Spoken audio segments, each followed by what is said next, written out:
नमस्कार जी, उत्तर प्रदेश उत्तराखंड देख रहे हैं आप। मैं हूं कुंदन जमार। ग्रेटर नोएडा में सिस्टम की लापरवाही से अपनी जान गंवाने वाले सॉफ्टवेयर इंजीनियर युवराज के पिता ने गंभीर आरोप लगाए हैं। सपोर्ट मिलता तो बेटा बच जाता, उन्होंने ये बात कही है। किसी ने मदद नहीं की, सब तमाशबीन बने रहे, ये उन्होंने आरोप लगाया। अथॉरिटी और बिल्डर के खिलाफ भी शिकायत दर्ज करवाई है।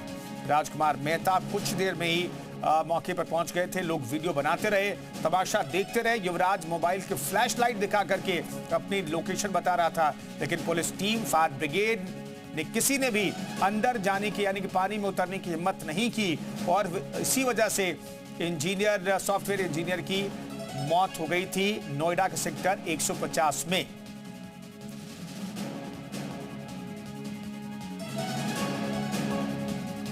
मृतक इंजीनियर के पिता ने गंभीर आरोप लगाए हैं। सपोर्ट मिलता, कोई मदद के लिए हाथ बढ़ाता तो उनके बेटे की जान बच सकती थी। किसी ने मदद नहीं की, सब तमाशबीन बन करके देखते रहे। फायर ब्रिगेड की टीम वहां पर मौजूद थी, पुलिस की टीम वहां पर मौजूद थी, लेकिन किसी ने भी वहां पर पीड़ित की मदद नहीं की और आखिरकार खुट करके एक सॉफ्टवेयर इंजीनियर की यहां पर मौत हो गई। ये संघर्ष कर रहा था और हमको बोल रहा था, रिपीटेडली बोल रहा था फोन पर जब भी बात हो रही थी कि पापा बचाओ, पापा बचाओ, हेल्प हेल्प भी चिल्ला रहा था ताकि कोई जनरल पब्लिक भी उसको मदद के लिए कुछ कर दे। लेकिन ज्यादातर जो वहाँ भीड़ थी वो तमाशबीन थी और कुछ वीडियो बना रहे थे डांटने पर, तब वो लोग रुके और मेरे बच्चे की जान खामखा चली गई बिना कोई संसाधन उपयोग किए। सही समय पर उचित संसाधन उसको नहीं मिला सपोर्ट के लिए।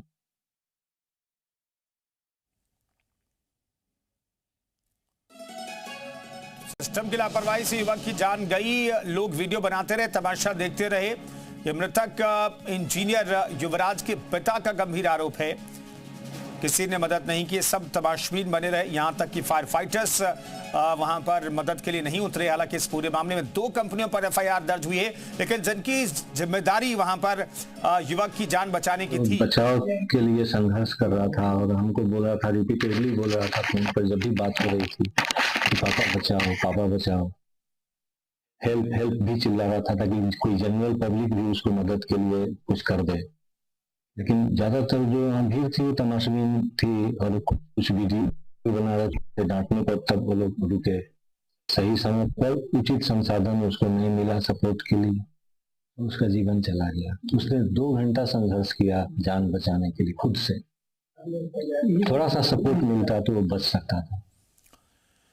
तो 2 घंटे तक युवराज ने अपनी जान बचाने की कोशिश की, मदद की गुहार लगाता रहा, लेकिन सब वहां पर तमाशबीन बने रहे। आम लोग वहां पर मौजूद थे, पुलिस की टीम वहां पर मौजूद थी, यह दावा किया जा रहा है। फायर फाइटर्स वहां पर मौजूद थे, लेकिन किसी ने भी युवराज की जान बचाने के लिए हिम्मत नहीं जुटाई। ग्रेटर नोएडा से जुड़ी हुई बड़ी खबर पर हमारी नजर बनी हुई है। ग्रेटर नोएडा सेक्टर 150 हादसे से जुड़ी हुई बड़ी खबर है। इंजीनियर की मौत के मामले में जेई नवीन कुमार को किया गया सस्पेंड।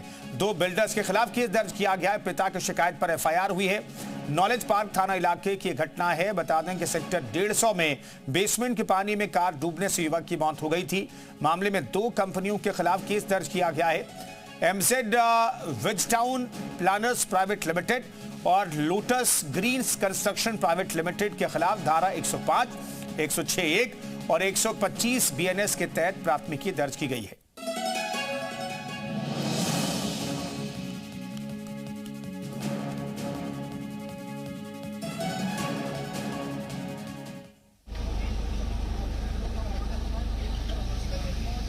ये तस्वीरें आपको दिखा रहे, घटनास्थल की तस्वीर देखिए, जहां पर एक अनियंत्रित कार वहां पर पानी में गिरी। यहां पर बेसमेंट है जिसमें पानी भरा हुआ है। उस वक्त सेफ्टी वॉल नहीं लगाई गई थी, लेकिन हादसे के बाद प्रशासन जागा है और वहां पर रास्ते को बंद करने का प्रयास शुरू किया गया। और जब सब लोग तमाशा देख रहे थे, उस वक्त मौके पर मौजूद डिलीवरी बॉय मुनेंद्र ने रस्सी डालकर पानी में उतरने की कोशिश की, लेकिन पुलिस, फायर ब्रिगेड और एसडीआरएफ के जवानों ने नाले के अंदर लोहे की रॉड और ठंड का बहाना बताया। चश्मदीद मुनेंद्र से पूरी बातचीत आपको सुनवाते हैं। युवराज लगातार चीख रहा था और पुकार लगा रहा था अपनी मदद के लिए। हालांकि लोग यहां पर इकट्ठा हो गए थे, उसके पिता भी पुलिस को फोन कर चुके थे, लेकिन तब तक बहुत देर हो गई। तभी उसी भीड़ में एक शख्स जो हमारे साथ हैं वो बचाने के लिए उसे उस पानी के अंदर कूदे। एक बार आपसे समझेंगे, जब यहाँ पर भीड़ इकट्ठा थी, आप यहाँ पर आए, क्या लगा आपको? आप भी तो भीड़ के साथ खड़े होते और देखते रहते सब। जी, ये 16 तारीख को रात को 12 बजे की घटना है। 12 बजे की घटना है। लड़का युवराज जो है, गाड़ी अनकंट्रोल होने के कारण स्पीड नहीं थी, लेकिन यहाँ पे बैरिकेड भी नहीं था। देख रहे हो आप, बिल्कुल रोड के लेवल। बिल्कुल, एक बार जगह मुझे समझाइए। यहाँ पे आप लोग पीछे हट जाइए भाई सब जरा। यही बैरिकेड, क्या ये पहले इस तरह के बैरिकेड लगे हुए थे? ये 2 दिन बाद लगाए गए हैं। ये जिस दिन हादसा हुआ या उसके पहले कभी? नहीं, पहले कभी नहीं लगे थे। घटना के बाद कभी भी नहीं लगे थे जी। कभी नहीं लगे। ये फिर क्या हुआ? गाड़ी यहाँ से आप बता रहे हैं कि तेजी से आ रही थी उस वक्त? तेजी नहीं थी गाड़ी की कुछ भी। 40-50 नॉर्मल चलती है गाड़ी। ठीक है। अगर बैरिकेड वगैरह होते तो क्या वो गाड़ी नहीं बचती?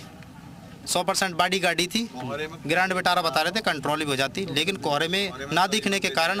और सबसे मेन चीज़, नोएडा प्राधिकरण अथॉरिटी की गलती। जिस टाइम ही रोड बने, दीवार क्यों नहीं बनी, फुटपाथ क्यों नहीं बनी? यहाँ पे गाड़ी टकरा के कम से कम ऊपर तो रुकती, गाड़ी टूटती, आदमी सेफ बचाता। 50, 60, 70, 80 की स्पीड पर गाड़ी में आदमी नहीं मरता है बड़ी गाड़ी में, वो आदमी लड़का बच जाता है। लेकिन गाड़ी बिल्कुल रोड फुटपाथ रोड के लेवल पे होने के कारण 50-60 की स्पीड में गाड़ी जाके पड़ी सीधा पानी में। पानी में जाने के बाद लड़के ने अपने पिताजी से कॉल भी किया कि पापा मैं तालाब में गिर चुका हूँ, नाले में गिर चुका हूँ, लेकिन मुझे नहीं पता मैं कहाँ गिरा हूँ, प्लीज़ मेरी हेल्प कीजिए। अब उनके पिताजी किस तरीके से आए, इतनी बात मुझे पता है कि उनकी बात हुई है, लेकिन मुझे नहीं पता पापा की लोकेशन कैसे पता चली या उसी ने लोकेशन भेजी थी, उसका मुझे नहीं पता। लेकिन उनके पिताजी मौके पर आ गए थे। कुछ देर बाद ही पुलिस भी आ गई थी। पुलिस वालों के पास कोई साधन नहीं था उस लड़के बचाने के लिए। क्यों? कुछ लोग बुजुर्ग भी थे, जो नौजवान थे पुलिस में, उन पर तैरना नहीं आता था, और प्लस में इतनी धुंध, बहुत सारी चीज़ें थी, कोई इसमें अंदर नहीं गया। और नोएडा अथॉरिटी के एडिशनल सीईओ सतीश पाल का बयान है, अथॉरिटी घटना की जांच कर रही है, जांच पूरी होने के बाद एक्शन लिया जाएगा। जमीन किसे अलॉट की गई इसकी भी जांच होगी। तो इस वक्त की बड़ी खबर आपको बता रहे हैं। नोएडा में जो दुखद घटना कल हुई है, उसके संबंध में नोएडा प्राधिकरण की ओर से जांच करवाई जा रही है और जांच उपरांत कार्रवाई करेंगे इसमें।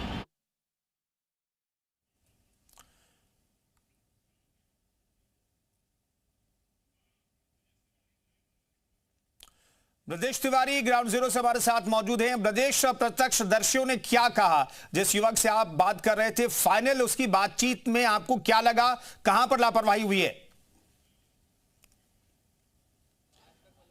देखिए, मुनिंद्र के मुताबिक सब कुछ तमाशा यहाँ पे चल रहा था। पुलिस यहाँ पर मौजूद थी, भीड़ यहाँ पर मौजूद थी, लेकिन बचाने के लिए सिर्फ अकेला वो शख्स था जो उस पानी के अंदर कूदा।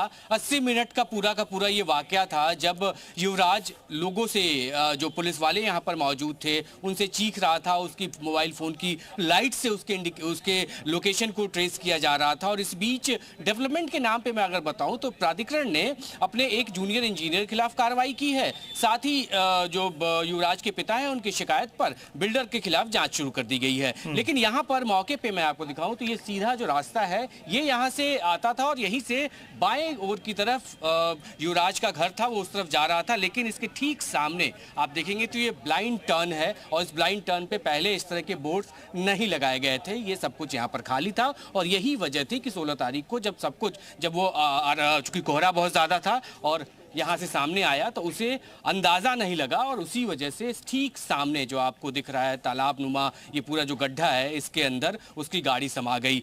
लोग बचाने के लिए आगे नहीं आए, लेकिन एक शख्स था जो यहाँ से जब गुजर रहा था, उसने भीड़ देखी तो वो यहाँ पर बचाने के लिए आया। उसका यही आरोप है कि यहाँ पर जो पुलिस वाले मौजूद थे, तकरीबन 15 से 20 की संख्या में पुलिसकर्मी मौजूद थे, जिसमें फायर डिपार्टमेंट के लोग भी थे, वो लोग अंदर नहीं जा रहे थे। उन लोगों का ये कहना था कि अंदर सरिया है और सरिया से उन्हें चोट लग सकती है, इसी की वजह से वो लोग नहीं जा रहे थे। लेकिन मुनेंद्र ने हिम्मत दिखाई, उसने रस्सी से अपने आप को बांधा और तैरते हुए आगे तक गया। लेकिन बस बदकिस्मती से तब तक बहुत ज्यादा देर हो चुकी थी और नतीजा ये हुआ कि युवराज की मौत हो गई। इस बीच अभी भी जो लापरवाही की अगर मैं बात करूं तो इसी तालाब के अंदर, इसी गड्ढे के अंदर अभी भी वो गाड़ी मौजूद है, उस गाड़ी को भी अब तक नहीं निकाला गया है। तो यानी हर तरफ से लापरवाही, क्योंकि चश्मदीद के तौर पे सबसे बड़ा जो गवाह के तौर पे अगर हम कहें तो वो शख्स टैक्सी था डिलीवरी बॉय जो यहां से गुजर रहा था और भीड़ देखकर वो रुका। उसका ये भी दावा है कि 15 दिन पहले ठीक इसी जगह एक ट्रक भी इस नाले के अंदर, इस तालाब के अंदर, इस गड्ढे के अंदर गिर गया था और उसने उस वक्त भी मदद की थी। उस वक्त भी पुलिस आई थी, उस वक्त भी अथॉरिटी के अधिकारी आए थे, लेकिन कोई इंतजाम यहां पर नहीं किया गया। और ये जो आप साइन बोर्ड यहां देख रहे हैं, ये हर्डल्स जो देख रहे हैं आप, ये अगर शुरुआत में लगाए गए होते तो यहां पर स्थिति यहां पर ऐसी नहीं होती। लेकिन नतीजा यही है कि अब जांच की जा रही है, फॉर्मेलिटी के तौर पर कार्रवाई कर दी गई है और रिजल्ट जब रिपोर्ट उसकी आएगी उसके आधार पर अथॉरिटी या पुलिस की तरफ से आधिकारिक तौर पर बताया जाएगा कि भविष्य में आगे ऐसे हादसे ना हो, उसके लिए क्या कुछ इंतजाम किए जाएंगे। ब्रजेश, ठीक है, वो जांच पड़ताल तो चलेगी, लेकिन जिनके कंधों पर जिंदगी बचाने की जिम्मेदारी थी, अगर वो मदद की गुहार लगाता रहा, जिंदगी के लिए जंग 80 मिनट तक चली, तो फिर उस दौरान अगर पुलिसकर्मी वहां मौजूद थे, फायर फाइटर्स मौजूद थे, तो एनडीआरएफ का इंतजार किया जाता रहा ताकि गाजियाबाद से एनडीआरएफ की टीम आई। किसी ने पुलिसकर्मी या फायर फाइटर्स जिन पर जिम्मेदारी लोगों की जिंदगी बचाने की, उन्होंने कोशिश क्यों नहीं की? बड़ा सवाल तो यह है। देखिए, जो फायर के लोग होते हैं उनके पास प्रॉपर ट्रेनिंग की दी जाती है कि ऐसे आपदा से कैसे निपटे, लेकिन जब आपदा आई तो उनकी ट्रेनिंग कैसी होती है या फिर किस तरीके से मदद की जानी चाहिए, वो मदद नहीं कर पाए। नतीजा ये हुआ कि एक युवक की मौत हो गई। एसडीआरएफ की टीम यहां पर देरी से पहुंची, चूंकि उस दिन कोहरा बहुत ज्यादा था। सुबह 4 बजे के आसपास यहां पर एसडीआरएफ की टीम पहुंची और तब तक बहुत ज्यादा देर हो चुकी थी। उनकी मदद से डेड बॉडी को बाहर निकाला गया। तो यानी हम कह सकते हैं जो जिम्मेदारी लेकर वहां पर बैठते हैं या जिम्मेदारी लेकर सड़कों पर घूमते हैं, जब जिम्मेदारी का वक्त आया तो जिम्मेदारी बखूबी नहीं निभा पाए। तो कार्रवाई क्या उनके खिलाफ भी होगी, इस पर अभी भी आधिकारिक तौर पर कोई भी कुछ बोलने से बच रहा है। बस यही कोशिश हर तरफ से यही है, प्रशासन की तरफ से भी, कि भविष्य में इस तरह के हादसे ना हो, इसके लिए जांच, विस्तारित रूप से जांच कराई जाएगी और जहां कमियां पाई जाएगी उस हिसाब से वहां पर कार्रवाई की जाएगी। लेकिन इस मौत का जिम्मेदार कहीं ना कहीं जो स्थानीय लोग हैं वो भी यही कह रहे हैं कि अथॉरिटी है, प्राधिकरण है। अगर इस तरह के जो निशान है, इस तरह बिल्कुल ब्रजेश, भविष्य में इस तरीके से कोई युवराज ना मारा जाए, सुनिश्चित करने की तो जरूरत है। लेकिन युवराज की मौत क्यों हो गई और किस वजह से हुई और किसी ने मदद नहीं की, ये तमाम ऐसे सवाल हैं जिसका जवाब भी तलाशा जाना बेहद जरूरी। बहुत बहुत धन्यवाद ग्राउंड जीरो से एक एक चीज समझाने के लिए ब्रजेश आपका।